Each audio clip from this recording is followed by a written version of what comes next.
Hey everyone, and you're listening to the Sisterhood Podcast. Woo!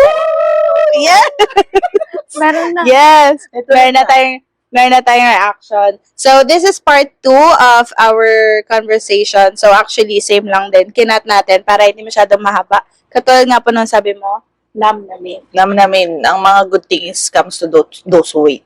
Yes. Alright. So, we have 2 more questions po prepared and answers are prepared. As well. As well, of course. So, third question po natin is, can you share a specific moment or experience within the Christian community that significantly influenced you?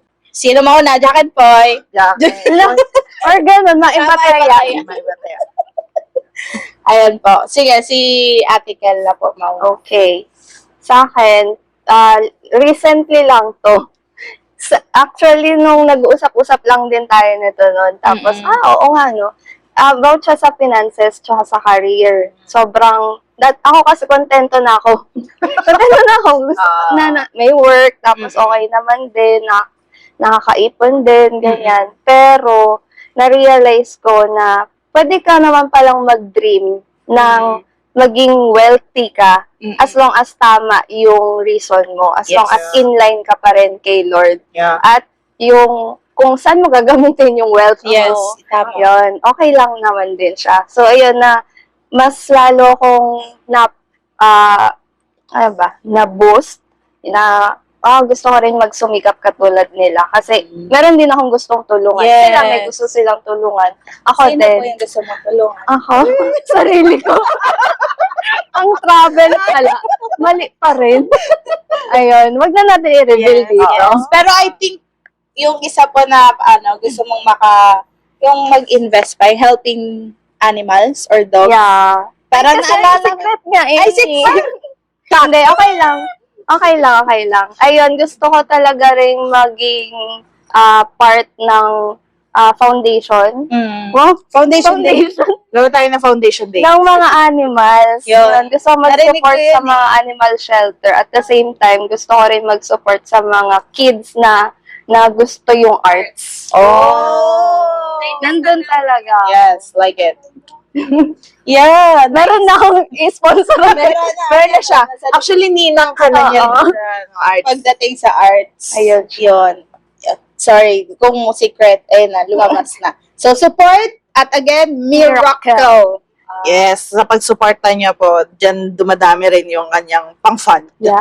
Pang-ninang niya. Tsaka meron pa pala, Ay, meron pa. sa career naman. Eto, kay Pastor Raymond ko siya. Actually, second hand, lang ako. Kasi, kay Nick yata sa sinabi. Tapos, okay. na-share lang sa akin. Oo. Na, kapag kapag hindi ka na nagiging Kristiyano sa work mo, it's time to check and evaluate yourself. At saka, evaluate mo rin yung environment mo. So, ayun, impact. Kaya, nag-take ng risk. Yeah, okay. Yep. Ano po yun, no? Ina-advise niya kay Nick. Tapos, na-share namin sa isang breakout Second session. hand, ako. Yeah. Kaya very Pero, important yung very- yung mga conversations Yes. din talaga. Kasi doon nai-influence sa conversations. Kasi yung mga ideas mo, syempre, pag nag-converse pa naman tayo, parang biglang, from kalokohan, biglang Seryoso. Tapos kalokohan ulit. Tawanan ulit. Pero yun. Good, nice. Greatly Wow, we influenced. are so happy to have influence. So, ano na yun?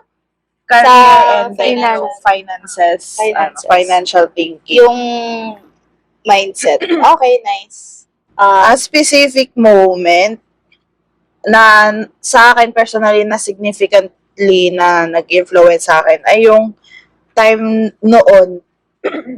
Actually, matagal na yun. Pero hanggang ngayon naman, na actually yung prayer talaga, grabe yun.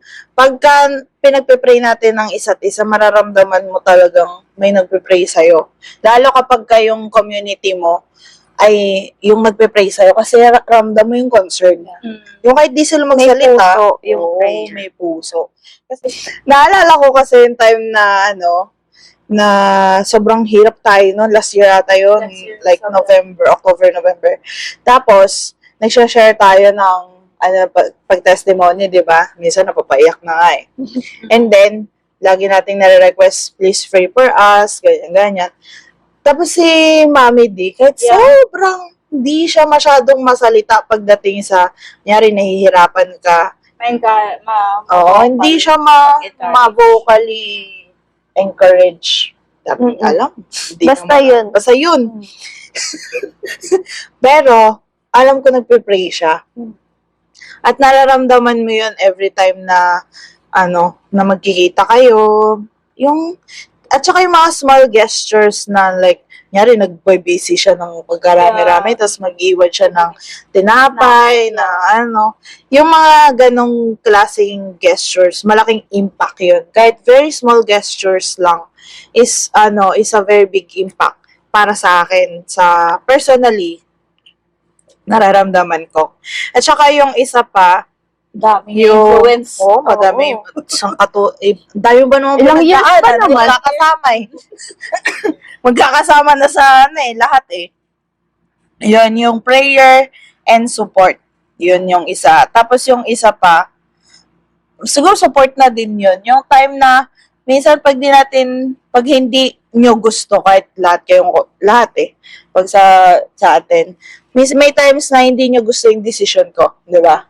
Kasi parang it's out of the blue, Yeah. it's weird, it's unrealistic, may mga ganun akong mga decision eh. Alam ko naman yun. Pero, charas!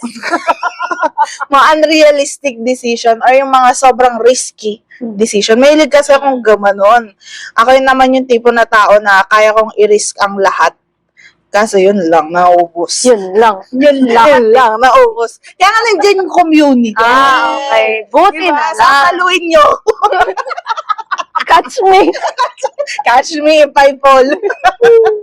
Pero yun yung yung isang super proud ako sa natin, community, yung friendship natin. Yan, Andaya Famadico. Mostly. Shout talaga. Shout out sa inyong lahat. Yung isa nasa Manila, di ba? Kahit nasa Manila, yung video call lang yun. So, ayun, na hindi nyo ako iniwan.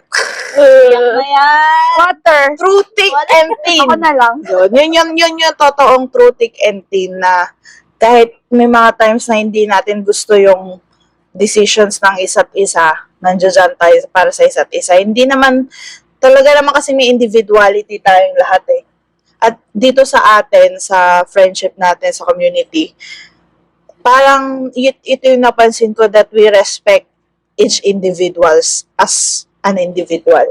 Na siguro dati, merong mga isip tayo na dapat ganitong gawin mo, dapat ganitong gawin mo, di ba? Yung parang nawawalan tayo ng individuality. Kasi nga, that time, immature pa. Yep. Hindi pa rin natin alam kung anong gusto natin. Ano bang gagawin natin. Hindi pa natin alam eh. Pero as we grow in this community, unti-unti naiintindihan din natin that our individuality as one person is important.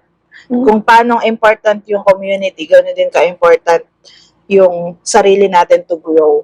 Pero yun nga, para sa akin is yung true thick and thin na nandyan, who stayed with me. Even though, ang dami, ako na nagbi-blip. I-blip ko na. Manual bleeping. Okay. Lalo yun, yung may last year, di ba? Yung last year endeavors, like December lang ata yun. Na may mga decision ako that time na hindi nagustuhan, lalo na nung mga katabi ko. Sa kanan mo po. Sa kanan ko, sa harapan ko. Pati ito, nagre-react nun eh. Pati nga sa Isel eh. Hanggang ngayon. Diba?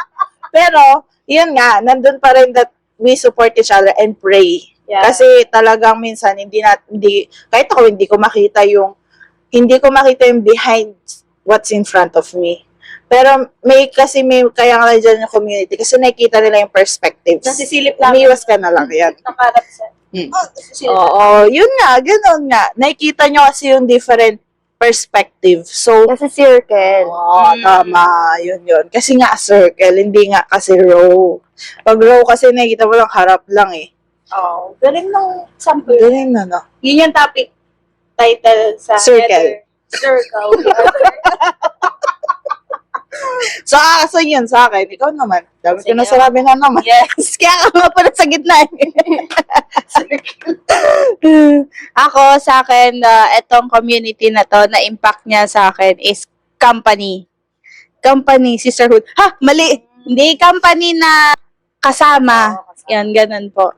So, influence niya sa akin kasi ako, parang yung nangyari doon po, alam niya naman po yun. So, nawalan talaga ako ng isang community at that time. Yun, yung mga dating friends. Tapos, nung bumalik ako dito, super sad ko. Super, ang sakit, it hurts, ganyan po. But, this community is, hindi nila ako yung parang binaby na lahat nakatutok yung attention sa akin. Pero, nandun sila.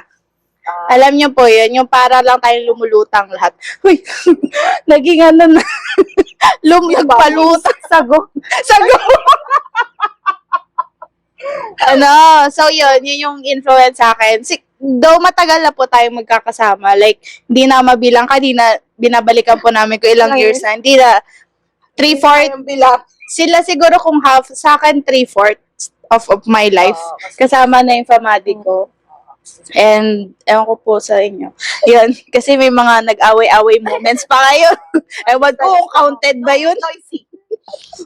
So, ayun, though matagal na po tayo magkakasama, pinaka talagang nagka-effect sa akin na pagsasama natin is last year. Yung company nyo, hindi lang ng mga kapatid ko, though thank you for my sisters, pero sila Ate Kel, ayan, walking daw, pero papunta Kakain. naman sa ano. Kakain naman pala. Huwag tayo magdadala ng pera. May online payment. Wala din. So, ayun. Tapos yung isa pang na-influence sa akin ng community is pagdating sa love life, relationship. So, di ba, ang dami nagsasabi, mag-boyfriend ka na, ilang taon ka na, mag-ano ka na. Kayo? Chares! So, yun, nakakita ko sa kanila ng mga experiences nila na pwede palang mag-wait. Waiting is good, hindi naman siya nakakalungkot. Being single is good sa atin, pero ayun. Tapos, natutunan ko din, na-influence din ako ng, of course, pag nagmamadali, Huwag sa akin itutok. pag nagmamadali, hindi din, pag yung walang talagang pangusap ni Lord or kailangan marinig mo din talaga sa Lord. So, ang daming mga experiences ng community na nabibilangan ko ngayon na nakakatulong sa akin sa pagdating sa relationship, love life. Pagdating po sa love life. So, yun yung very thankful ako for this community is for the company and for the love life advice. Parang ganyan. Parang hindi siguro exactly love life. Parang relationship. Yeah. Kasi Mhm. friendship. Yeah. Love life. Oh, right. Diba? Sisters. Ganon ang na-enlighten ka live. Live on the spot. Para yung reaction mo.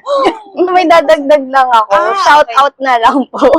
Hindi, kasi napag-usapan na, yun nga, na wait sa tamang relationship. Kaya kami nag-wait. Sana kayo rin mag-wait kayo para sa akin.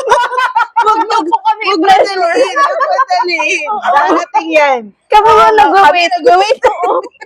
Kayo din sana. Mag-wait. Gusto ko yun. Yun nga yung Thank you po. lately na sinashare ko sa FB si Mrs. Pami. Siya yung nagra-write ng ganyan eh. Na wag masyadong i-pressure na, dapat may asawa ka na. Sabi rin ni Pastor Stephen, yung pinapanood ko Prado? Yeah. Na sabi niya nga, 'di ba, pagka nag-aaral ka, kailan ka magka-college? Pag nag-college ka na, nakagraduate, kailan ka na mag-work? Pag may work ka na, kailan ka magjojowa? Pwede na. O pag may jowa ka na, kailan kayo magpapakasal? Pag nagkasal ka na, kailan ka magkakaanak? Pag nagkaanak ka na, kailan mo susundan? Kailan kayo titigil? So, yun nga parang kaya nandito yung community, pag ganyan na, gaya ito, at ano bang edad na, 30 na, may iba nga, di ba? Hindi natin banggitin. Hello to you. Alam niya na yun. Na, I mean, kung ganun na, dumating na tayo sa sabihin na nating old age or far, parang sinabi nila na parang expired na yung age para magjowa. I mean, di naman si Lord ba nalilimitahan natin kung paano siya nakilos? No. Parang, di ba, parang sa kalagayan ko rin, kung sino may nakakalam, di ba? At sana wag namang chinichismis. Pero yun nga, di ba parang imposible. Pag tinignan mo, parang ano nang future nito? Akala ko, ano nang parang magpapamilya, ganyan. Eh, hindi naman natin alam kung anong kayang gawin ni Lord. Eh. Tama. Yes. It's either two things lang talaga yun. Pero hindi nga sabihin niya two things. Pero two things lang yun. Na, Kung sa isip natin. sa isip natin, two things lang, di ba? It's either good or it's either good din. Dalawa namang good yun eh. It's either of the two. Pero yun nga, sa Lord, marami namang ways eh. Tsaka, huwag mo limitahan. Hindi Sabi natin. nga sa kanta, who am I to deny what the Lord can do? Tama. Nice. Title of the Eh, song. parang ni My Day mo yun na. My Day mo ba yun? Hindi ko na matandaan. Oo, baka note or My Day. Basta, Nice. who am I to deny? Yan yung I like it. Christian community. Actually, ganito din po tayo magkwentuhan. Ang difference May camera. lang. may camera. Saka may light. Yan. Kahit tumatalsik na mic. Yan lang yung difference. Yun lang yung difference. At saka, Pero ayun. ganito tayo nag-uusap. So, ayan na. Yan na yung about sa natutunan natin or na-influence natin ng community. So, last na po tayo. Last question. Finally. Para hindi na tayo pa part 3. Oo. Gusto nyo pa? Sa part 3, yung isa. Yung isa. Sana. Ano naman? So, fourth and last question, what advice would you give to someone seeking to find and engage with a Christian community? So, specific advice po kung meron. Kung hindi naman, advice pa rin naman. Meron na po ba kayo? Ako, meron na. Ikaw, meron na. Meron. Dakin po. Dakin po. Ikaw na ate. Ay, tama. Ako naman, May ate. age daw. Uy, grabe. Salamat Di- to, ano, Lord. Di lang yun eh. Half lang eh. Para sa akin, parang naano ko na to sa isang preaching natin ng series na if you're going to find a community or a Christian community, find people who loves God, who obeys God, di ba? Who desires growth and development. Yes. Na gustong nag-grow. Kasi pag napasama ka sa komunidad na stagnant na ayaw nang mag-level up, ayaw na rin mag-risk, ayaw na mag-grow, Yeah, okay na lang sa ganito. hindi ka, ganun ka rin. Kung sino yung sinamahan mo, ganun ka na kasi same feathers flock together. So, find those people who really loves the Lord, who obeys the Lord, who desires growth, development, and of course, who have the same vision and goals and beliefs and faith, especially faith, na parehas kayo ng pananampalataya. Kasi if not, syempre, magka-clash yun, masisira yung, walang mabubuong relationship. So, ayun. Yun lang. Nice. Ganda, preaching. Coffee Okay. prayer Offering. So, ayan po, Ate Kel. Ano po ma-advise mo sa kanila? Ako? Sorry. Ako naman, hindi ako nahirapan kasi na maghanap ng community. Siguro alam ni Lord na introvert ako at kapag ako pa hinayaan niya maghanap, baka wala akong makita. Kaya mapalad ako na binigay lang ni Lord sila sa buhay ko. God give me you. Sabi ko sa'yo, hindi joke eh. Friends lang, tropa-tropa. Pero ayun, if ever man, sa mga tao dyan na naghahanap ng katulad namin, pag-pray nyo rin. Right. I-apply nyo yung sinabi ni Ate Abby, pero at the same time, ipag-pray nyo na i-reveal ni Lord yung true intentions ng mga taong nakapaligid sa'yo. Kasi maaring Christian sila, pasok lahat, kaso hindi kayo nag-vibe. Walang connection yon. Ipag-pray para i-reveal, magkaroon ng clarity. At the same time, meron mang mga tao na pinapakita si Lord sa'yo, ikaw din, mag-show up ka. Right. Kailangan mo rin Tama. mag-take ng step. Yes. Kasi, maaaring nandyan na, hindi mo pinapansin. Kaya kailangan, if may nagyayaya sa'yo, ganyan na care group, square group, ganyan, na ikaw din, show up kayo para Yes. inaabot nila kayo. At the same time, ikaw din, kailangan mag-reach out sa kanila. Yes. I like Love it. it. I love it. I love Show your up. answers. And thank you. Wala nang part 3, sayang. So, ang ganda ng mga sinabi niyo po. Yung sa'yo, yun, preaching, chares. Tama yun, faith, same faith. Yan yung naalala ko po sa dami ng sinabi mo. Growth and Uy. development. Yun, galing talaga ni Ate Kel. Alam mo isa, ikaw. Faith, yun. Tapos, yung kay Ate Kel, yung nabanggit niya, may nabanggit siya, hala, lumipad. Uy, bumalik ka. Bumalik Show ka, up. lumipad. Yun, show up. So, thank you so much. Ang galing talaga ganun. Nag-uusap kayo. Paano yung nasa isip? Chares. Wait, summarize pa po. Summarize na lang yung kanya. So, ang ganda nun, show up na hindi palagi ikaw lang iaabutin. Yan po. So, meet in the middle. Sa akin naman, kapag naghahanap kayo ng community, find a community or pray about it, yung mapagkakatiwalaan mo. It's important na nandoon yung trust mo sa mga tao doon sa community na yun. Kasi kung yun nga, yung word na vibe, pag hindi ka, walang trust ka doon sa mga tao, hindi talaga mag-vibe. Wala talagang connection. So, mahalaga yun na ikaw mismo ma-discern mo na ito ba yung mga taong dapat ko kasi sa community, di ba po, dyan ka mag-open up yung mga bagay na minsan di mo nasasabi sa magulang mo, sa kapatid, or sa mga boss mo or what. Minsan dyan mo yan masasabi. Ngayon, yun, yung pagkakatiwalaan. Saka, sila yung makakasama mo sa buhay. Yeah. Tama. Itong taong ba to, for a long term kaya to, gano'n. Tama. Pinag-usapan lang natin yun kanina eh. Alin po? Na kasi may mga desisyon na palapit. Mga bagong mga desisyon na palapit. Tapos natin, uy, parang matataas natin yan kung gaano ka-strong yung community natin. Kasi kung mangyayari mang gano'n na, syempre magkakanya-kanya kayo ng buhay and all, mananatili pa rin bang Yes. gano'n? Yeah. Ako nagsabi sa ite. Oo, yun nga. Parang kapon ba? Oo, basta. paggabi. Parang doon natin makikita or itetest yung isa't isa how strong this community is. This friendship din.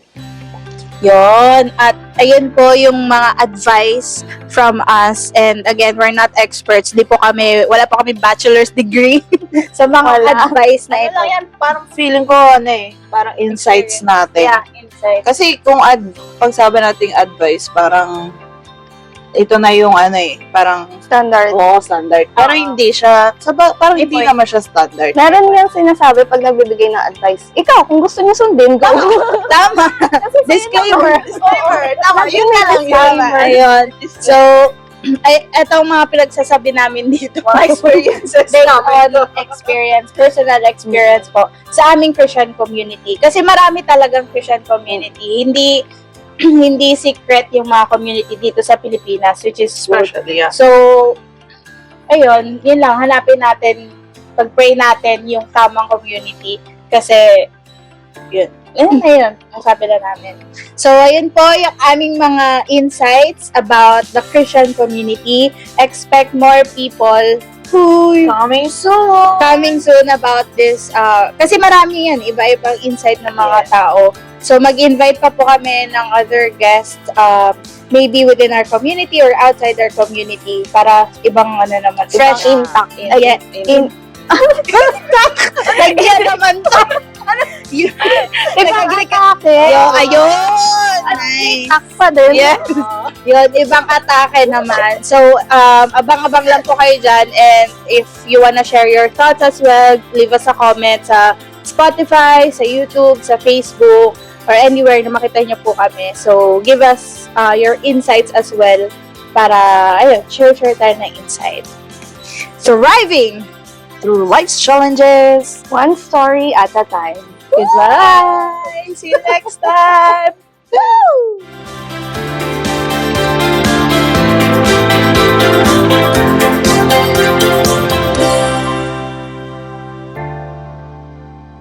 Bye.